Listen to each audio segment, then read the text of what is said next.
Médias du Sud, bienvenue à ce bulletin d'information. Voici les titres. Large ouverture sur le déroulement des épreuves écrites du baccalauréat général entamé ce mardi sur toute l'étendue du territoire national.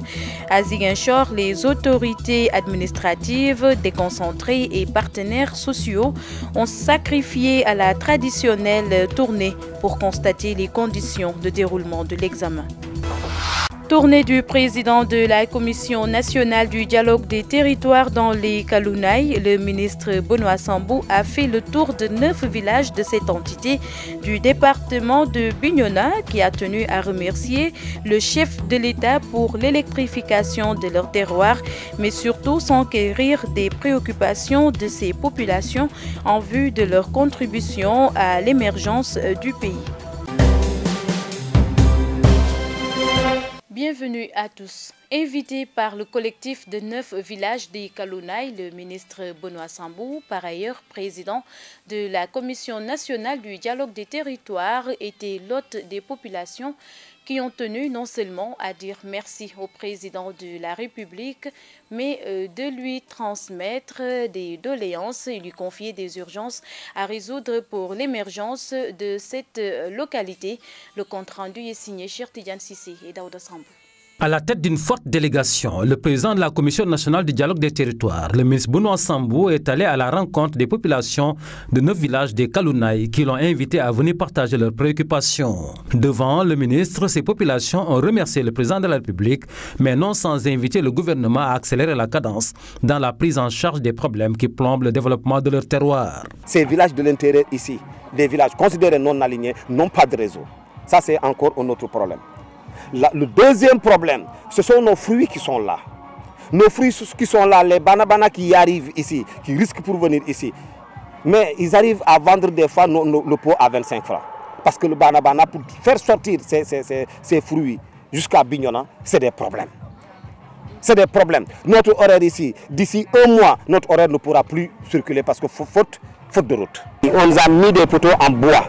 Ces poteaux-là, compte tenu de la situation géographique, compte tenu de la pluie ici en Casamance, ces poteaux la majorité de ces poteaux sont tombés. Raison pour laquelle nous avons jugé nécessaire d'inviter le ministre Benoît Sambou pour qu'il vienne ici constater ensemble avec nous nos problèmes. Donc, nous demandons au ministre Benoît Sambou, qui à cause de lui nous avons eu du courant, que ces poteaux soient renouvelés vers le poteau en béton.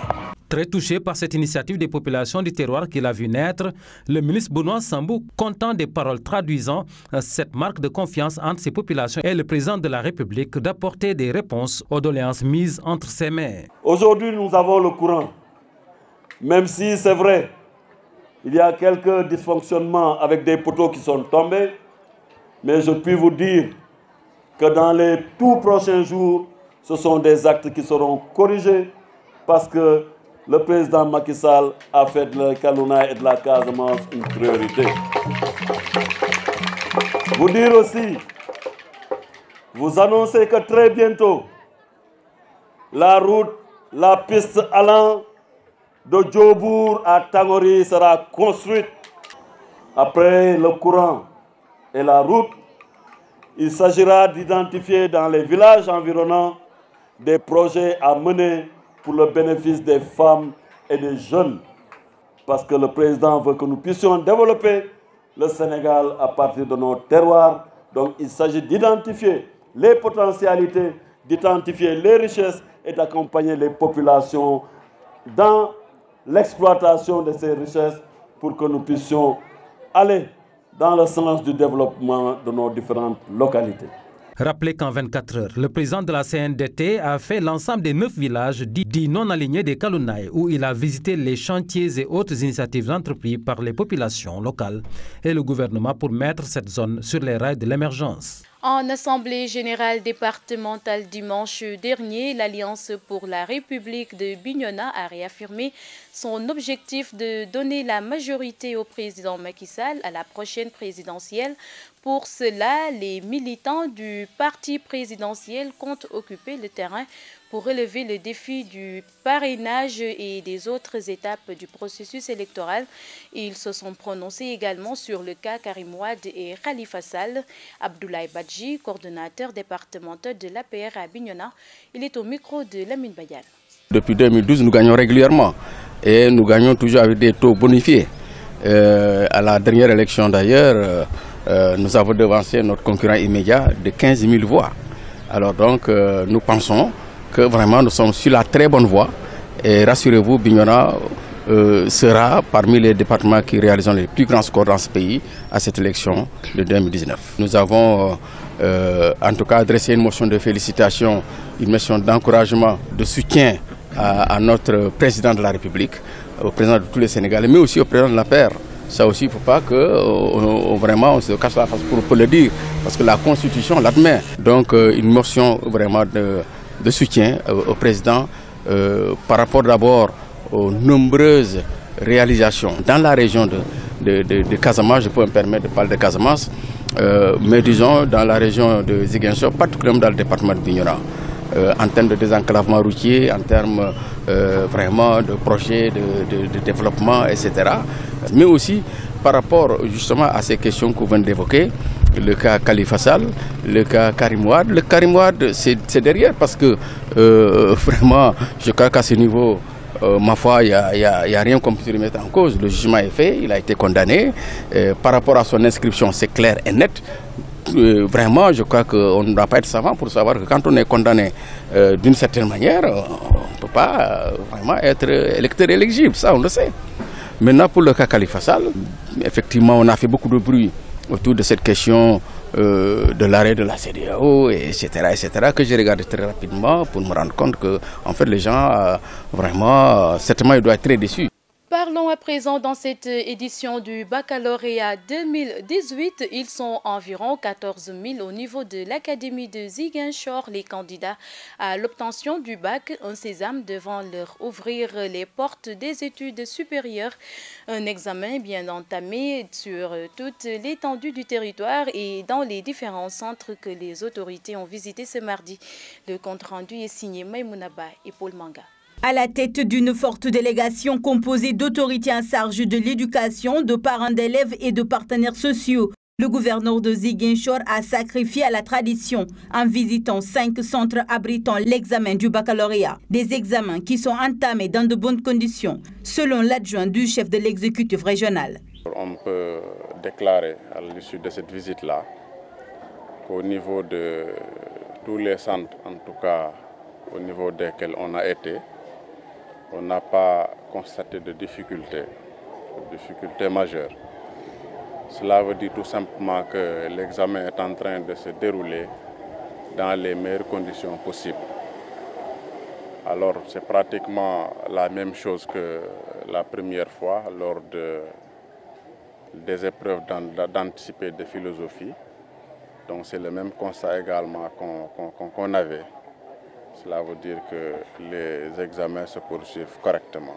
Pour sa part, l'inspecteur d'académie de Ziguinchor, Siaka Goudjabi, est revenu sur les statistiques, non sans rappeler les exigences sécuritaires pour le bon déroulement de ces joutes. Nous avons 36 centres qui intègrent en leur sein 46 jurys, avec majoritairement 18 jurys dans le département de Ziguinchor, IEF de Ziguinchor, pour 14 centres dans l'IEF de Ziguinchor. L'interdiction faite aux enseignants surveillants de téléphoner en classe est également appliquée. Nous avons constaté ça. Donc nous avons noté également un climat serein, calme, relatif à l'organisation de l'examen. Donc ici à Ziguinchor, dans l'académie de Ziguinchor, pour les centres tests que nous venons de visiter avec le gouverneur de région, le préfet de Ziguinchor et les autres autorités déconcentrées, vraiment s'est tourné à montrer que tout se passe correctement. Ces premières épreuves sont jugées abordables pour certains candidats rencontrés. J'ai choisi l'anglais comme ma première langue et ça a été abordable. Pour moi, les épreuves, il n'y a aucun problème, ça s'est bien passé. Et on a fait ce qu'on a pu faire, ce qu'on a étudié depuis le début. On n'a pas eu de problème, ça s'est Ça s'est très bien passé. On remercie nos profs qui nous ont aidés et qui étaient là durant toutes les vacances. Ils nous ont aidés à rattraper le temps perdu. Rappelez que le cauchemar vécu lors du baccalauréat 2017 reste encore en mémoire chez les organisateurs qui comptent relever le défi pour 2018. Nous y restons à Bignona. Un dispositif sécuritaire a été déployé pour couvrir l'ensemble des centres d'examen du baccalauréat dans le département. C'est le constat fait sur le terrain par le préfet de Bignona qui a été dans les établissements qui abritent les différents jurys. Babacar Ndiaye, préfet de Bignona d'ailleurs, s'en est ouvert à Lamine Badiane. Je vous propose de l'écouter. Nous avons discuté avec les chefs d'établissement et les présidents de jury qui nous ont rassurés sur les conditions optimales de démarrage, mais également sur le cadre de travail. Tout se passe très bien, mais je dois rappeler que au préalable, nous avons mis en place un dispositif de sécurité au niveau de tous les centres d'examen du département de Bignona. En effet, lorsque nous avons reçu la liste des centres d'examen, nous l'avons transmise au chef de service de sécurité.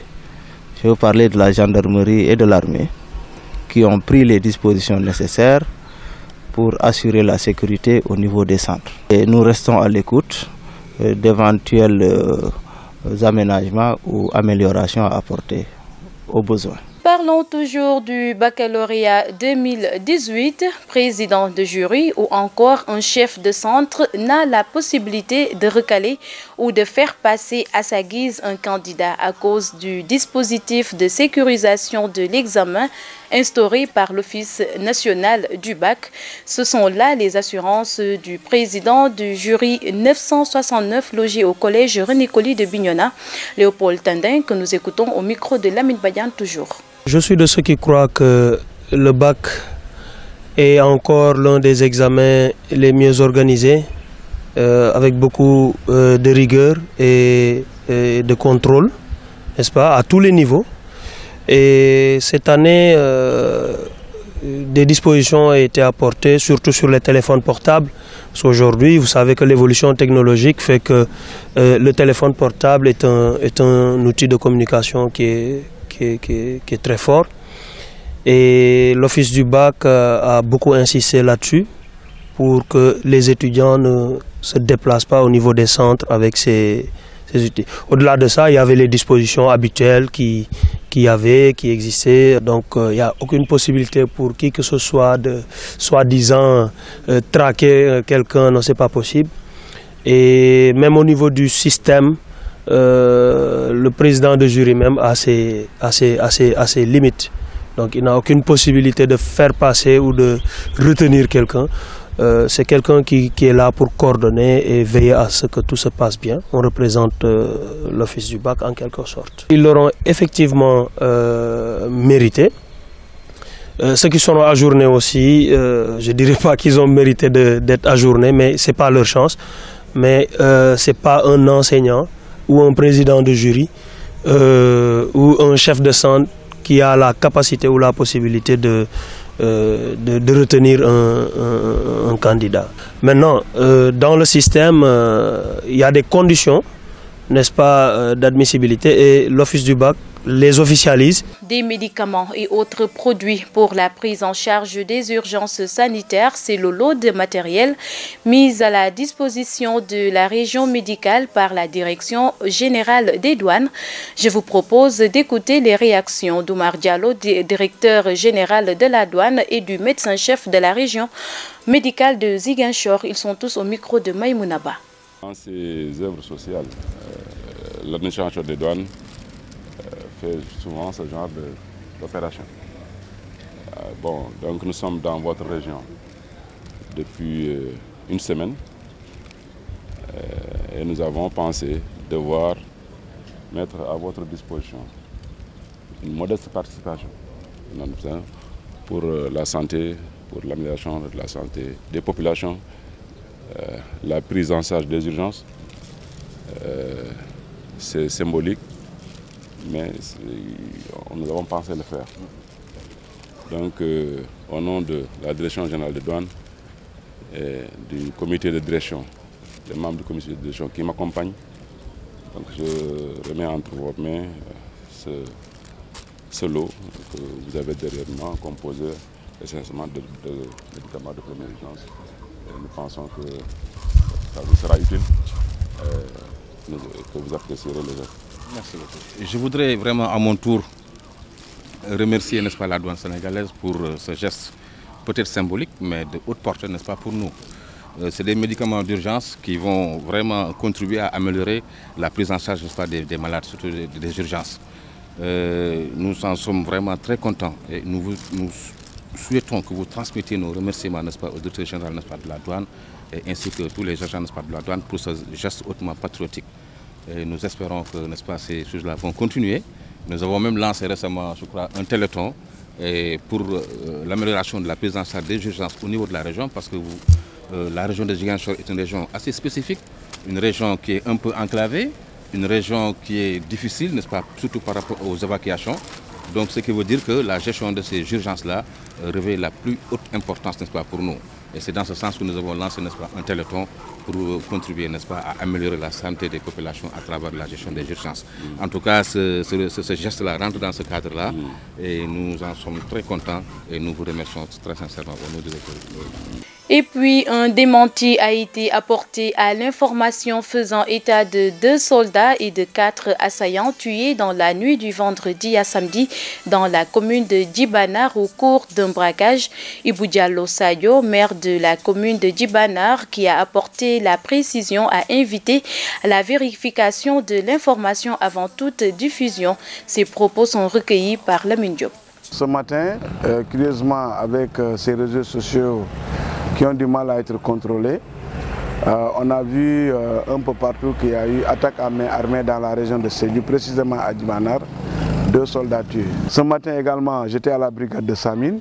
Le commandant de brigade a eu le même réflexe pour dire à ses supérieurs, je suis avec le maire de Djibanar. Donc ce n'est pas une information avérée.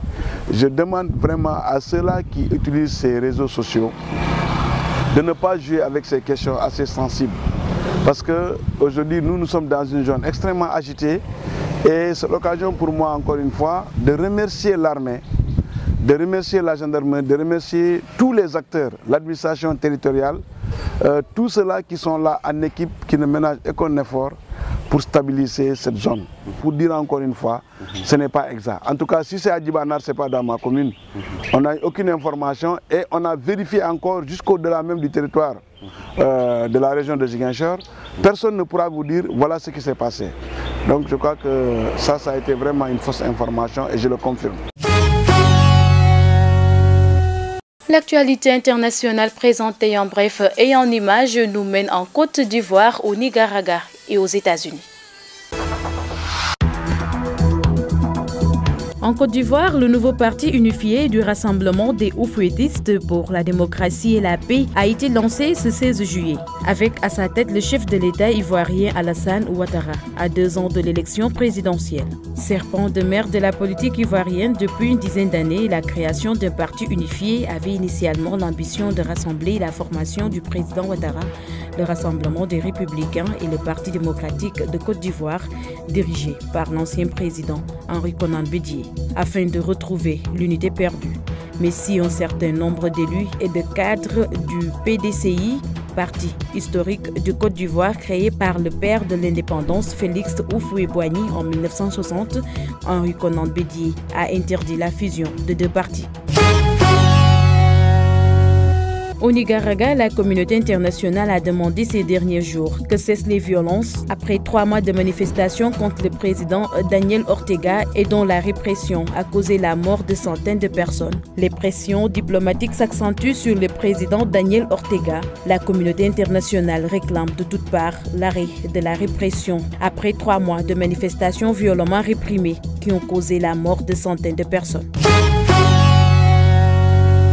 Aux États-Unis, après son entretien avec Vladimir Poutine, Donald Trump a déclaré ce 16 juillet ne pas avoir de raison de croire davantage ses services de renseignement que le président russe sur la question d'une ingérence éventuelle de Moscou dans les élections américaines de 2016. Les propos du président américain et son absence de la moindre critique envers la politique du Kremlin ont soulevé un tollé à Washington, y compris parmi les républicains.